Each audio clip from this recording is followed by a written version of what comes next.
तो हर व्यक्ति की को यदि ये दृष्टि पहले से यदि आप बना लेते हो आप लोग कि जो भी हमारे साथ जुड़ा हुआ है, जो भी हम अब से जुड़ेंगे, तो उसको आत्मा की दृष्टि से ही देखेंगे कि यह एक आत्मा है।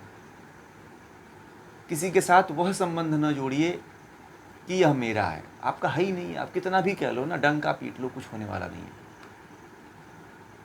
कोई कितना भी कहता है कि ये मेरा प्रिय है, मेरा पति है, मेरा पत्नी है, मेरा माता है, मेरा पिता हैं, मेरे पिता हैं, तो ये तरह तरह के जो संबंध लोग जोड़ते हैं, इन संबंधों का कोई औचित्य होता है क्या? जब मृत्यु आती है तो सबको लेकर उठा के चली जाती है। कहाँ गए आपके रिश्ते, कहाँ गए आपके नाते? आत्मा तो आत्मा का कोई संबंध नहीं होता है किसी मृत्यु का कोई संबंध नहीं है किसी से। आत्मा का कोई रिलेशन नहीं होता है, भाई बंधु का कोई नहीं होता है। आप यहाँ पे बना लिए हो कि ये मेरा भाई है, मेरा बंधु है, यह मेरे फलाना है, यह मेरे ये रिलेटिव हैं, मेरे वो रिलेटिव हैं। आप बना के रखे हुए हो। आत्मा कभी किसी के साथ कोई रिलेशन, वो तो सदा शाश्वत है और नित्य है, जैसे पहले था वैसे, अनादिकाल से जैसे है वैसे ही है। केवल अज्ञानता के कारण, मूढ़ता में जो है वह इस संसार में भोग रही है। अज्ञानता, जब तक उसके भीतर का अज्ञान नहीं नष्ट नहीं होगा, तब तक वह संसार में ऐसे ही कर्मों के फल भोगते रहेंगे। अपने कर्मों का फल भोग रही है, वह भी अज्ञानता के कारण। इसलिए ज्ञान की प्राप्ति के लिए हमारे ऋषियों ने पूरे जीवन को खपा दिया। दुनिया में सबसे बड़ी यदि उत्कृष्ट खोज हमारे देश के ऋषि मुनियों की है तो वह है आत्मा और परमात्मा। दुनिया का सबसे उच्चतम कार्य जो है यही है। भारत के ऋषियों की जो आत्मा रही है वह अध्यात्म रहा है। भारत का यदि कुछ रहा है, भारत की यदि आत्मा है तो वह अध्यात्म है। अध्यात्म का मतलब होता है आत्मा को जानना, परमात्मा को जानना, यही अध्यात्म है।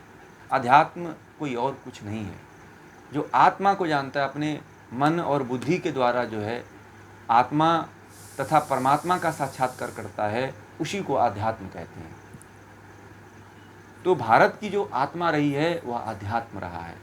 भारत के लोगों की जो मुख्य दिनचर्या रही है, जो मुख्य कार्य रहा है, जीवन का परम लक्ष्य जो रहा है, वह आत्मा को जानना और परमात्मा को जानना रहा है। भारत के लोगों ने भौतिक सुख समृद्धि के साथ साथ जो है सबसे प्रमुख में यदि किसी को रखे थे तो वो था आत्मा और परमात्मा। जो आत्मा और परमात्मा को समझ जाता है फिर वो सब कुछ समझ जाता है, फिर उसके लिए कुछ भी पाना शेष नहीं रहता है। दुनिया के लोग संसार को पाने के लिए दौड़ लगा रहे हैं कि हम ये कर लेंगे, हम वो कर लेंगे। भौतिक वस्तुओं को प्राप्त करने वाला व्यक्ति जो है कभी आत्मा और परमात्मा की तरफ नहीं जा पाता है। उसका पूरा जीवन जो है भौतिक वस्तुओं के इर्द गिर्द ही नष्ट हो जाता है। इसीलिए जो है भारत के ऋषियों ने जो है आत्मा की बात किया। भगवान श्री कृष्ण ने सबसे पहले सांख्य की बात गीता में इसीलिए कहते हैं कि जो सांख्य को नहीं समझता है वो गीता को जान ही नहीं पाएगा, गीता का एक रत्ती भर नहीं समझ पाएगा। और जो योग को नहीं समझता है, जो सांख्य और योग को नहीं समझता है, वह कभी भी गीता का ज्ञान नहीं समझ सकता है। कथा की तरह बस सुन लेगा और सुनते हुए बस उसे आनंद आएगा, परंतु अपने भीतर आत्मसात कभी नहीं कर पाएगा। उसका प्रयोगात्मक प्रैक्टिकल कभी नहीं कर पाएगा। प्रैक्टिकल वही कर पाएगा जो इन तत्वों को समझता है, जो सांख्य को समझता है, इन जड़ पदार्थों को समझता है। जो भी हमारे अंदर मन है, बुद्धि है, चित्त है, अहंकार है, पंच कर्मेंद्रियां हैं, पंच ज्ञानेंद्रियां हैं, पंच तन्मात्राएं हैं, पंच महाभूत, ये सब जड़ पदार्थ हैं। ये चेतन नहीं है। ये इनके अंदर कोई चेतना नाम की चीज नहीं है। चेतन इसमें आत्मा है। कौन है? आत्मा है। चेतन मन नहीं है। हम लोग मन को सब कुछ मान लेते हैं कि कहते हैं लोग कि मेरा मन कर रहा है कि आज मैं खाऊंगा, मेरा मन कर रहा है कि कहीं घूम ही आऊं। तो जो मन कर रहा है, जो मन की करता है, वो समझो कि फिर गलत कार्य कर रहा है। फिर वो जो भी कर्म करेगा उसके द्वारा कर्म नहीं होगा, अकर्म ही होगा, कुछ उल्टा सीधा ही होगा, चेतना के द्वारा नहीं होगा। मन जड़ है। हम लोग मन को ही सब कुछ समझते हैं। ठीक है। इन इंद्रियों के भोगों को ही सब कुछ समझते हैं कि ये बस विषय भोग कर लो, बस जीवन यही है। परंतु ये तो जड़ हैं। ये तो यदि इंद्रिय प्रकृति को, मैंने शुरू में कहा कि प्रकृति का यदि आप भोग करना चाहते हो तो प्रकृति आपको उसी दिशा में लेकर के जाएगी, खूब आपको भोग प्राप्त करवाएगी और भोग में इतना आनंद देगी कि फिर आप उसमें से निकल ही नहीं पाओगे। यदि आप प्रकृति का उपयोग जो है मोक्ष की तरफ करते हो, आत्मा को जानने की तरफ करते हो, तो फिर आपको इतना आगे पहुंचा देगी कि आपको वैरागी बना देगी, आपको सन्यासी बना देगी, आपको एक जो है तत्वदर्शी बना देगी, एक बुद्ध पुरुष बना देगी। यह सब प्रकृति का उपयोग करना सीखिए आप। प्रकृति का उपयोग जो है भोग के लिए नहीं होता है। और हमारे देश में तो प्रकृति का उपयोग ऋषियों ने, मनुष्यों ने भोग के लिए किया ही नहीं, केवल योग के लिए किया, समाधि के लिए किया।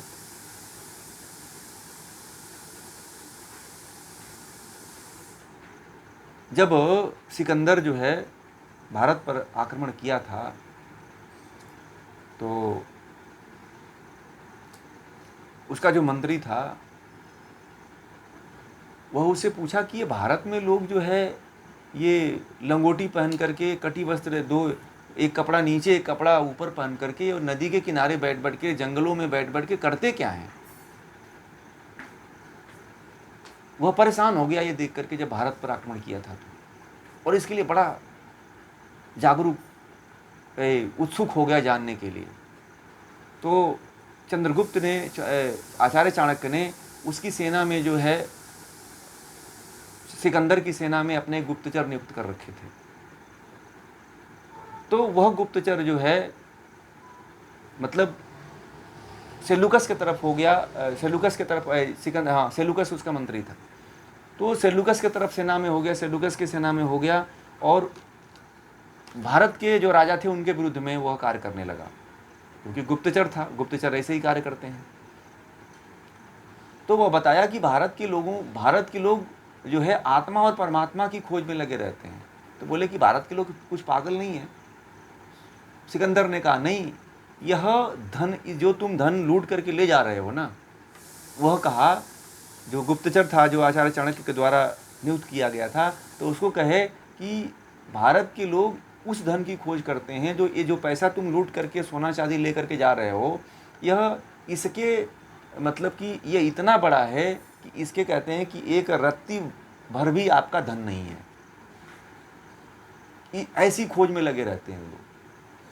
तो सिकंदर ने बड़ा प्रयास किया कि आखिर यह धन से बड़ा भी कोई ऐसा सुख है क्या, इससे भी बड़ा कुछ सुख है क्या। तो वह ये बार बार पूछने का प्रयास किया, कई साधु संतों को ले जाने का प्रयास किया अपने देश में, परंतु कोई भी नहीं गया उसके साथ में। तो हमारे देश में जब जो यात्री आए घूमने, भ्रमण करने के लिए, उन्होंने अपने वृत्तांत को यदि आप पढ़ोगे, वेनसांग, फाइयान, ये जितने भी और भी जो मुस्लिम आक्रमणकारी है उनके में जो इतिहास लिखते थे, उनके भी यदि वृत्तांत को आप पढ़ोगे तो हमारे देश में उन्होंने यही पाया कि आज से नहीं है, तो पहले से हमारे शास्त्रों में लिखा हुआ है, परंतु आजकल लोग इसको मानते नहीं हैं। तो विदेशी जो थे, जो विदेशी यात्रा करने आते थे, वो भी आश्चर्यचकित हो जाते थे कि जंगलों में, पहाड़ों में, कोई कुटिया में, कोई आश्रम बना करके यह कुछ अदृश्य चीज़ों की बातें करते हैं जो कोई देखता ही नहीं है। केवल अनुभूत करने वाला जो विषय है उसकी बात करते हैं भारत के लोग। जितने यात्री आए पढ़िएगा, वेनसांग के पढ़िएगा, फाइयान का पढ़िएगा, इन सब के वृत्तांत को पढ़िएगा, आपको तब आप लोगों को पता चलेगा कि भारत की आध्यात्मिकता क्या होती है। और भारत ने किसी और भौतिकवाद पे काम नहीं किया, भारत ने अध्यात्म पे ही काम किया है। भारत की जो खोज रही है, भारत की जो सबसे बड़ी उपलब्धि रही है, वो आध्यात्म ही रहा है। और आज भी भले वो गौण हो गई है, परंतु उसको जिंदा करना है, क्योंकि वो यदि जिंदा हो गई तो करोड़ों आत्माओं की उन्नति हो सकती है, करोड़ों आत्माओं का पुण्य लाभ हो सकता है। और हमारा जो बार बार ये जो संसार में आने का, दुख भोगने का जो चक्र चल रहा है, ये छूट सकता है। ये तभी छूटेगा जब हमें ज्ञान होगा। दुख, सभी प्राणी जो है, सभी आत्माएं जो हैं दुख से छूटना चाहती हैं। और बताओ, जब से जन्म व्यक्ति लिया है तब से दुख ही तो भोगता है, और हर व्यक्ति दुख से छूटना चाहता है, परंतु ज्ञान नहीं है। शास्त्रों को कोई पढ़ता नहीं है, शास्त्रों को कोई समझाता नहीं है, कोई बताता नहीं है, आत्मा परमात्मा की कोई बात ही नहीं करता है कि जानो इसको। लोग कहते हैं कि बस श्रद्धा भाव रखो, प्रभु पे कृपा हो जाएगी। कृपा कहीं नहीं होने वाली है, ये सब मूर्खता की बातें हैं। ये जो कहते हैं ना कि कृपा हो जाएगी, ये बस भक्ति करते रहो, जपते रहो, कहीं कृपा नहीं होगी, मूर्खता बनाने वाला ये सिद्धांत है। ये आपको गर्त में ले जाने वाला सिद्धांत है। ये आपका शोषण हो रहा है इससे। इस सिद्धांत को त्यागिए और खुद अपने आप कर्म करना पड़ेगा। जब तक आप आत्मा को नहीं जानने के लिए उठोगे तब तक आपकी मुक्ति नहीं होने वाली है। कृपा होगी, ये कृपा वाली जो बात है ना, ये आपको गुलाम बनाती है, आपको दासता की तरफ लेकर के जाती है। ठीक है, आप भले से अपने आप को आध्यात्मिक कहते हो, परंतु आप आध्यात्मिक हो नहीं, 1% भी नहीं हो। क्योंकि आध्यात्मिक वही है, मैं कल भी कहा था, जो आत्मा और परमात्मा की बात करता हो, जो आत्मा और परमात्मा को जानने की बात करता हो, वही केवल आध्यात्मिक है। बाकी ये जो कहता है कि कृपा हो जाएगी, कोई कृपा बरस जाएगा, तो ये सब मूर्ख बनाने वाली बातें हैं। ये मतलब आपके जीवन को बर्बाद करने वाली बातें हैं। इन सिद्धांतों पे जो चला है वह कब हमेशा दुखी रहा है, दुख को भोगा है और बार बार संसार में जन्म लिया है।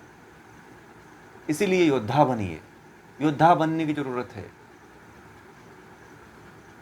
और जागने की ज़रूरत है कि हम भी उस आत्मा को जाने, उस परमात्मा को जाने, तभी जीवन सफल हो पाएगा। अन्यथा जीवन जो है बेकार तो जा ही रहा है। कहीं कोई कृपा नहीं होने वाली, इसका आप लोग भ्रम यदि कहीं मन में बैठा हो तो छोड़ दीजिएगा। ये सब आपको ही करना है, और वो है, उसका सबसे बड़ा माध्यम है ज्ञान। योग, सांख्य का ज्ञान, योग का ज्ञान, इसको प्राप्त करिए।